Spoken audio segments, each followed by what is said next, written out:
Date difference function. Date difference function return करता है difference between two dates in years, months और days. अगर हमें दो डेट के बीच में देखना है कि कितने साल बीत चुके हैं या कितने मंथ्स बीत चुके हैं या कितने डेज निकल चुके हैं, तो हमें डेट डिफरेंस फंक्शन की जरूरत पड़ेगी। तो चेक करते हैं इस फंक्शन का syntax. Date difference, date DIF short में डिफरेंस, ब्रैकेट में ये तीन वैल्यूज लेता है, स्टार्ट ईयर, एंड ईयर या start date, end date, and third value होती है यूनिट। जैसे हमारा यूनिट ऑफ मेजरमेंट होता है केजी, ग्राम, उसी तरह से यूनिट्स यहां पे डेट्स में तीन होते हैं, डे, मंथ एंड ईयर। तो यहां हम देखते हैं कि मैंने एक कॉलम में स्टार्ट डेट ली है और दूसरे कॉलम में मैंने एंड डेट ली है। थर्ड कॉलम में मैंने यूनिट ऑफ मेजरमेंट्स लिए हैं, जो कि ईयर, मंथ, मेजरमेंट्स नहीं कह सकते, वैसे तो देखा जाए तो डेट्स जो हैं इन्हीं यूनिट्स में जानी जाती हैं। यूनिट्स हम इस तरह से भी बोल सकते हैं कि पार्ट्स। बेसिकली हर एक डेट तीन यूनिट्स यानी तीन पार्ट्स में डिवाइडेड होती है, डे, मंथ एंड ईयर। तो यहां पे मैं फंक्शन यूज कर रहा हूं, is equal to date difference.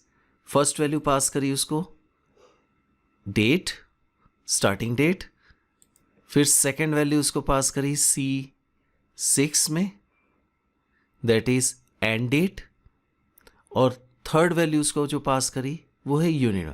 अब देखा, ध्यान से देखा जाए, मैंने यहां पे डबल अपॉस्ट्रोफ में वैल्यू, क्या मैं सेल ले सकता हूं? यस, ले सकता हूं।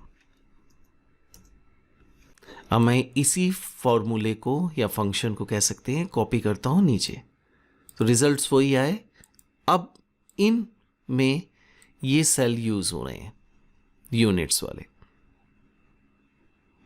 तो day, start date, end date और मंथ या ईयर, कोई भी यूनिट हम पास कर रहे हैं।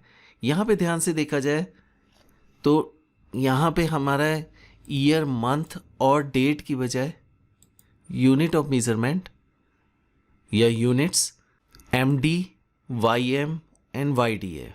ये क्या चीज है? Difference in days ignoring months and year.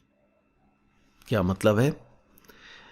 देखो, अगर हम इसमें ध्यान से देखें, मैं इसको ईयर लिखता हूं यहां पे, तो रिजल्ट क्या आता है? 14 ईयर। लेकिन अगर मैं मंथ्स लिखता हूं तो रिजल्ट क्या आता है? 172। ठीक है, तो ये 172 जो मंथ्स हैं या 14 ईयर्स है, वो ये इग्नोर कर देगा। और अगर मैं उसको कहता हूं, मैं अनडू करता हूं, MD, डिफरेंस इन डेज निकाले इग्नोरिंग मंथ एंड ईयर। देखा जाए 13 तारीख ये है, 13 मई ये है।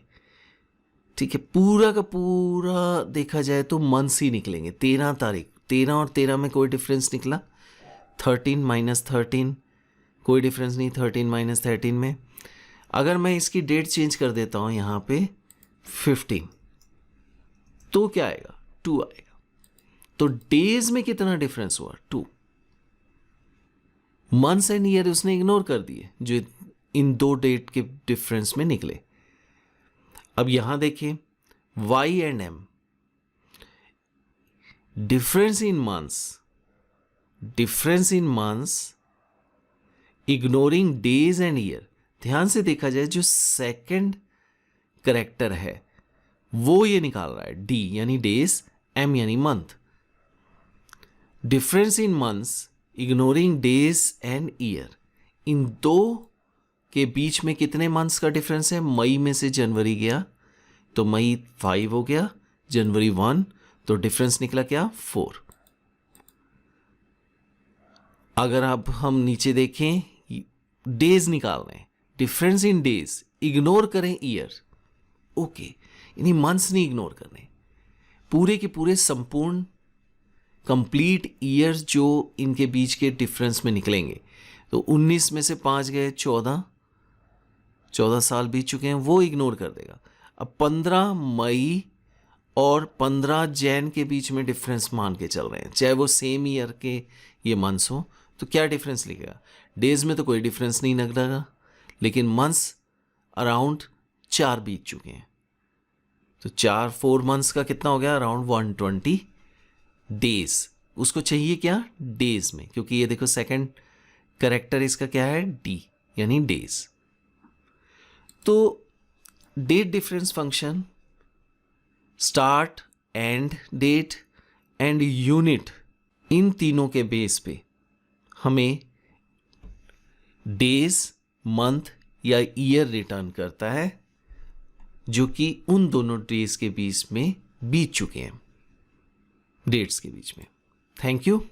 ये फंक्शन सिंपल फंक्शन है, आप इसको यूज़ कीजिए, बट ध्यान रखिए कि आप यूनिट सही दीजिएगा। Thank you very much.